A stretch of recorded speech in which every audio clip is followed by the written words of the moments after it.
The air grew thick, heavy with the stench of stagnant water and decay. From the murky depths of the swamp, something stirred. It wasn't a ripple, it was an upheaval. The very ground seemed to groan as a monstrous form pulled itself from the sludge.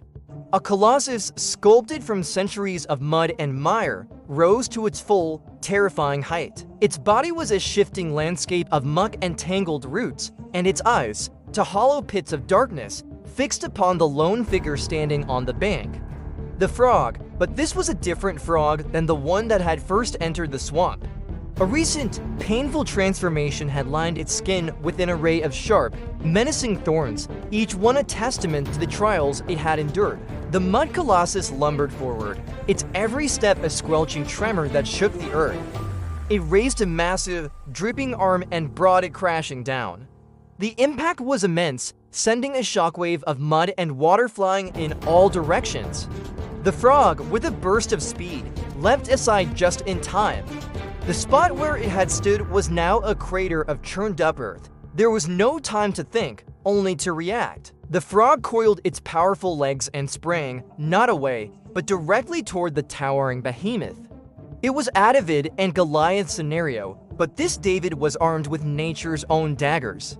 As the frog soared through the air, it twisted its body, aiming its thorn-covered back at the Colossus's chest. It struck the creature with the force of a cannonball. But the impact was strange. It was like punching a mountain of wet clay. The frog's body sank into the soft, yielding mud, its momentum completely absorbed. The Colossus didn't even flinch. It simply began to reform around the frog, the mud shifting and swirling, threatening to engulf it entirely. Panic flared.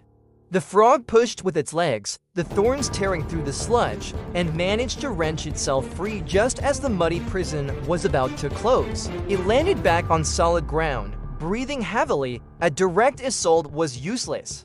The Colossus's body was a perfect defense, absorbing every blow without taking any real damage.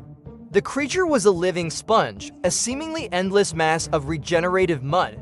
How could you defeat something that couldn't be broken?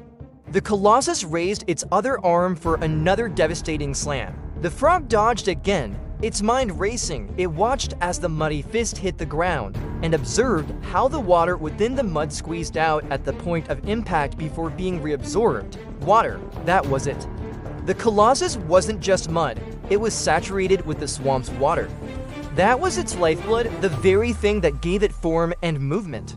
A new plan began to form, a desperate, risky gambit. The frog couldn't fight the Colossus from the outside. He had to get inside, waiting for the next swing. The frog didn't dodge. Instead, as the massive arm descended, it leapt directly onto the limb. Its webbed feet found purchase in the thick ooze, and it began to scramble up the Colossus's arm, a small, determined warrior scaling a living mountain.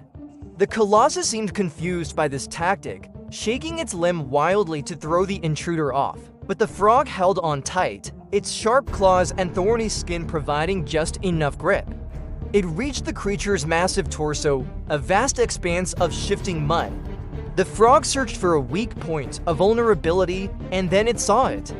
Deep within the chest of the Colossus, a faint, pulsating like glimmer.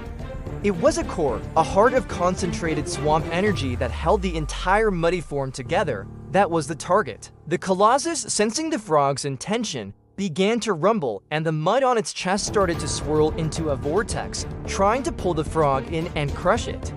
There was no more time for subtlety. The frog took a deep breath and plunged head first into the muddy chaos.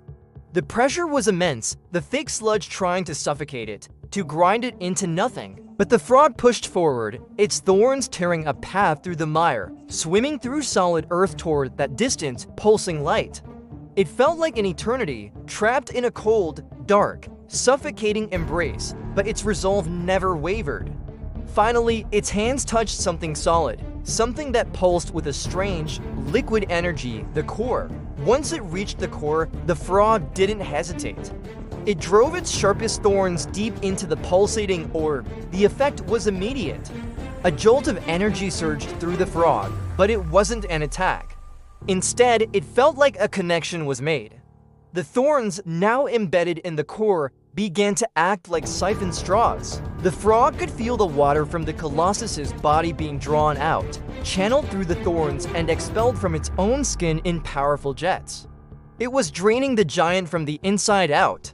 The Colossus let out a silent, gurgling roar of agony. Its massive body began to shudder violently. The mud started to lose its cohesion, turning from a firm sludge into a watery slurry. The frog held on, piercing the core again and again, accelerating the process. It stabbed and tore, a relentless engine of drainage at the heart of the beast. Water poured from the Colossus's form in torrents, flooding the surrounding area. The giant's movements became sluggish, its form shrinking, deflating like a punctured balloon. Its towering height began to diminish, its limbs sagging and dissolving. With one final, desperate heave, the Colossus collapsed. It didn't fall as a solid entity, but rather dissolved into a massive, spreading puddle of inert sludge. The pulsating light in the core flickered and died, and the last vestiges of its consciousness faded away. The Great Mud Colossus was no more. The frog, exhausted and covered in muck, pulled itself out of the mire. It had won, but the victory came at a cost. As it stood there, catching its breath, a strange sensation began to creep over its skin. The residual mud from the Colossus, the very substance it had just defeated, was clinging to it. But it wasn't just dirt. The frog felt it hardening, calcifying. The magical properties of the defeated giant were being absorbed into its own body. A thick, brown crust began to form over its thorny skin, layer by layer, like quick-drying cement. Panic set in again as the frog tried to move, but its limbs felt heavy, sluggish. The mud was creating a natural armor, but it was also becoming a prison. Its movements grew slower, more deliberate. The agility that had saved its life was being stolen away, replaced by a hardened, unyielding shell. The frog had defeated the monster, but now it carried a part of its curse, a permanent reminder of its battle in the swamp. The fight was over, but a new, slower, and heavier journey had just begun. Thanks for watching, and be sure to follow for the next part of the adventure.